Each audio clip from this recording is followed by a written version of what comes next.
Okay, today we're going to talk about income generating activities. Okay, as real estate agents, it's really, really important for us to know the difference between income generating activities and non income generating activities.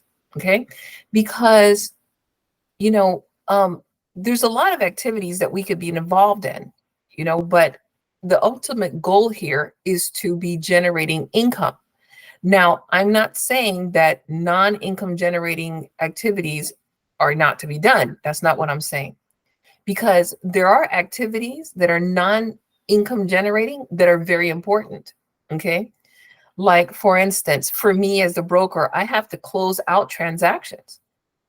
That may not be income generating, but it's very, very important. Mhm.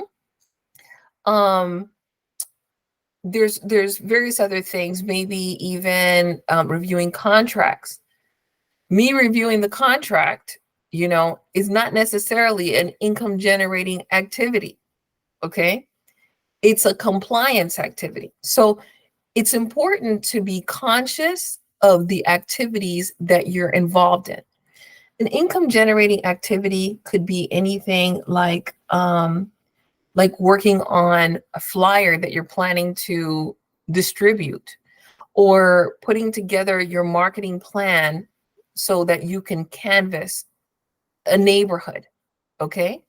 So you may go and do research and say, okay, you know what, let me see, because I'm going to do some research so that could be part of what I'm including in the information that I'm going to be sharing in the newsletter that I create to share with the neighbors in that subdivision. That would be an income generating activity. Mhm. So I encourage you to be conscious of that. Another thing that's, I think, helpful to do is, every one of us, we have our business email. Okay. That is a paid email.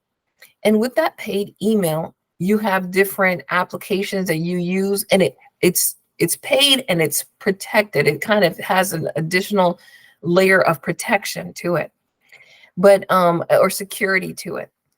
But you can use your calendar in order for you to stay organized. And in the process of doing that, you can review your activities from weeks prior or months prior so that you can see how you're using your time.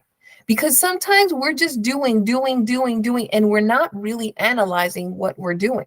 Okay. So, one of the ways of doing that is, if you access your calendar, you can do that by, I'm going to use this tab here and I'm going to show you. You can do calendar.google.com and it'll take you right there. Okay.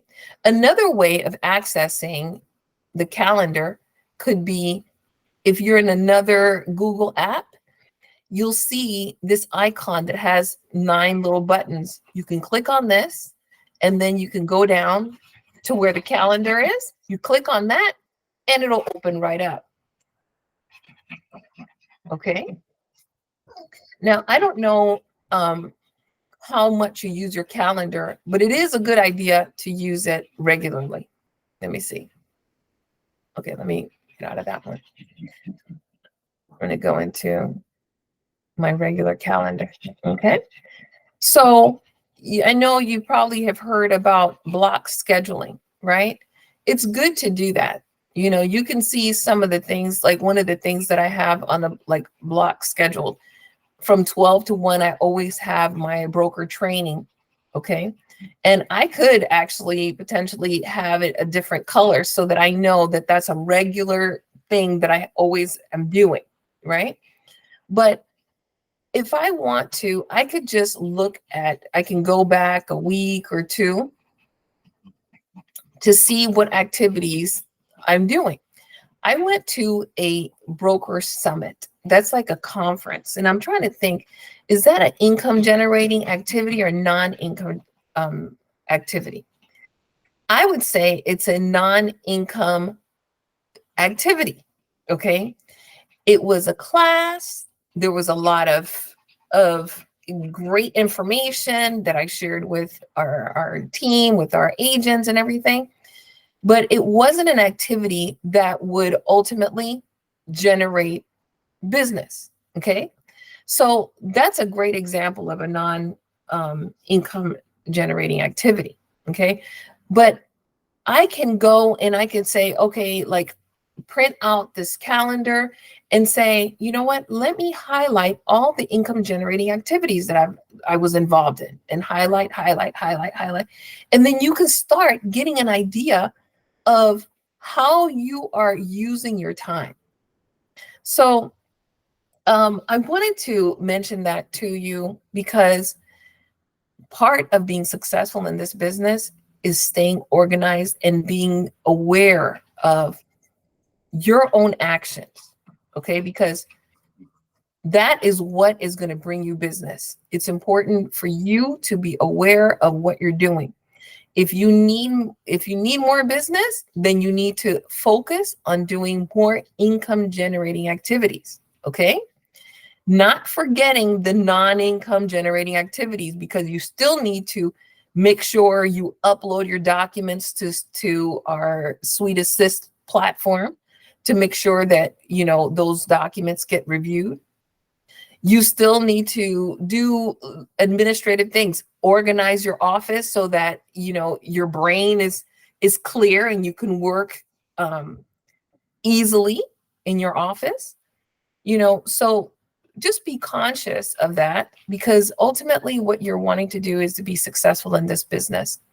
And, you know, this is part of it, is being organized and knowing what are the things that are going to bring you money into your household so that this can be the way that you do business. And what makes this so special is that you're here today, and our goal here is always to be helping our clients with the sale of their house and the purchase of their next home. So I hope you enjoyed this episode, and I will see you next time.